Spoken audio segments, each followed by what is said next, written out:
Halo, ketemu lagi dengan channel Dr. Made Hipnotis. Channel yang membahas tentang hipnoterapi dan kesehatan. Oke, jangan lupa untuk subscribe ya.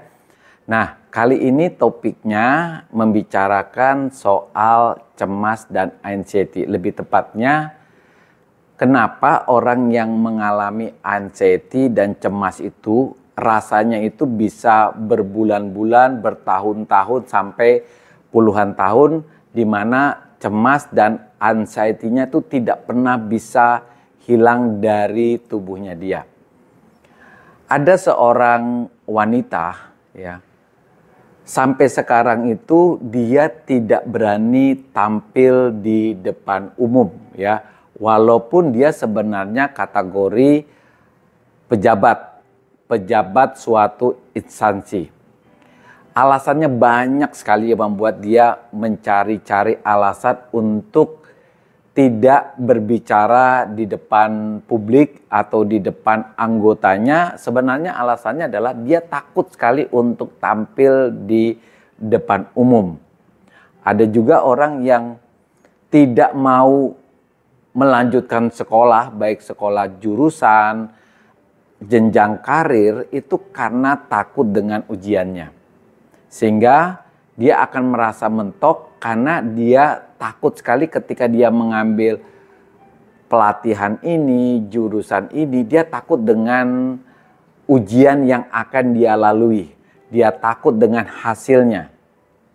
Nah, kenapa peristiwa rasa takut, rasa cemas ini begitu lama hinggap di dalam tubuh seseorang, walaupun mungkin dia sudah berusaha untuk melakukan pengobatan, konsultasi, ya, bahkan dengan obat-obatan, tetapi rasa takut dan rasa cemasnya itu muncul ketika ada pemicunya. Kali ini kita bahas ya, kenapa rasa cemas, rasa khawatir itu begitu dalam membuat beberapa orang ya, tidak semua memang, beberapa orang itu mengalami cemas yang begitu lama sehingga sudah mengganggu kehidupannya, karirnya, dan masa depannya. Nah, kita harus tahu dulu kenapa cemas dan anxiety itu atau rasa takut itu begitu bisa masuk ke dalam diri seseorang.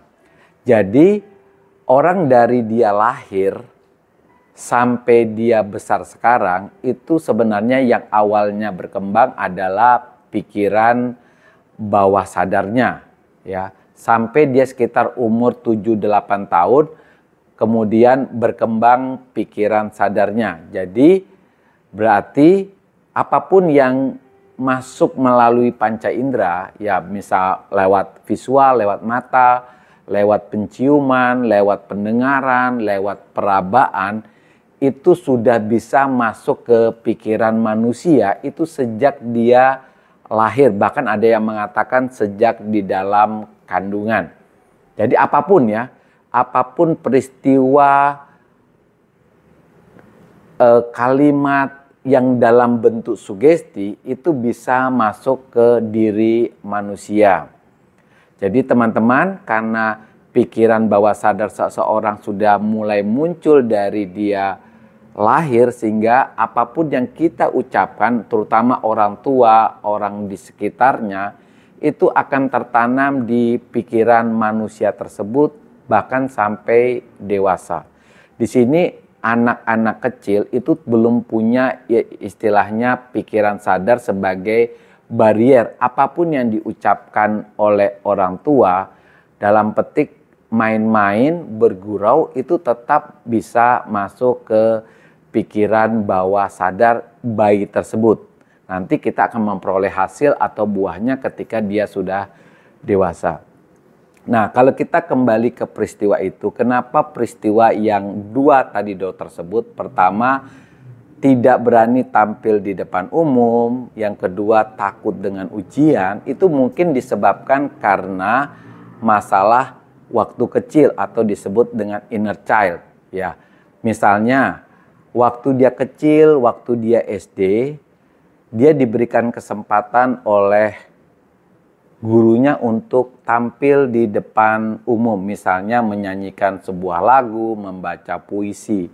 Tapi apa yang diperoleh respon daripada anak tersebut justru adalah tertawaan dari teman-temannya. Kemudian mungkin gurunya atau orang tuanya juga tidak merespon dengan positif. Sehingga anak ini merasa bahwa dia memang tidak boleh tampil di depan umum. Peristiwa ini itu mungkin begitu terkesan di alam pikirannya dia.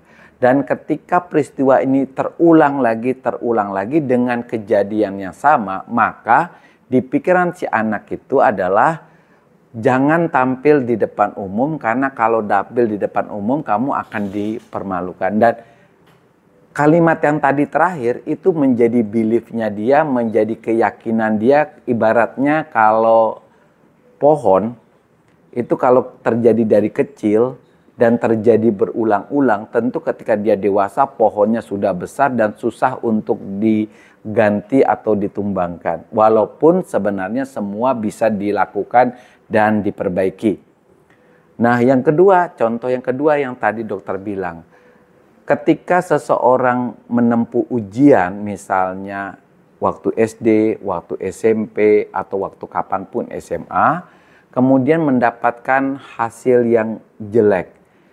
Kemudian dia melihat respon dari orang tuanya, dari teman-temannya yang mungkin buruk. Mungkin berupa ejekan-ejekan atau nada merendahkan yang membuat anak itu berpikir bahwa kalau ujian dapat nilai jelek, maka dia akan dapat cacian, hinaan, atau apapun. Sehingga di alam pikiran bawah sadarnya si anak itu lebih baik untuk tidak menempuh ujian supaya tidak mendapatkan nilai. Karena tidak mendapatkan nilai, maka dia tidak mendapatkan hinaan. Jadi teman-teman mungkin mengerti ya, kenapa seseorang bisa takut ujian, takut tidak masuk sekolah tertentu. Sebenarnya di alam pikirannya dia takut dengan hasil kalau tidak lulus walaupun dia belum mencobanya. Kemudian orang kemudian mencari berbagai macam alasan untuk tidak tampil di depan umum walaupun dia mungkin pejabat publik ya. Karena pengalaman masa kecilnya, karena pikirannya sudah mengatakan bahwa kalau dia berani tampil di depan umum, dia akan dipermalukan sama waktu dia kecil. Nah, berita bagusnya adalah rasa cemas, rasa takut ini walaupun begitu dalam, begitu besar yang ada di pikiran seseorang, ternyata bisa diperbaiki, bahkan beliefnya dia atau keyakinan dia yang begitu besar itu bisa diganti dengan keyakinan baru yang sifatnya membangun. Jadi bagaimana caranya? Pertama adalah bagaimana kita bisa menghilangkan belief yang lama yang tidak membangun tadi. Kita hilangkan dulu ya dengan berbagai macam cara. Ada yang misalnya dengan NLP. Mungkin teman-teman bisa buka tentang apa itu NLP. Jadi kita hilangkan dulu belief yang lama. Ketika sudah hilang, baru kita ganti dengan belief yang baru, yang membangun. Tentu belief yang baru ini harus dipelihara agar dia menjadi belief yang bagus, yang demikian besar bisa tumbuh di dalam dirinya seseorang, yang membuat dirinya itu menjadi pribadi yang baru. Sehingga orang yang tadinya takut untuk sekolah itu menjadi berani sekolah, yang tadinya takut tampil di depan umum menjadi orang yang berani di depan umum. Oke teman-teman, yang mengalami rasa takut, rasa cemas, anxiety yang berkepanjangan, tadi ya sebabnya kenapa, dan ternyata kabar baiknya hal itu bisa disembuhkan. Oke, semangat.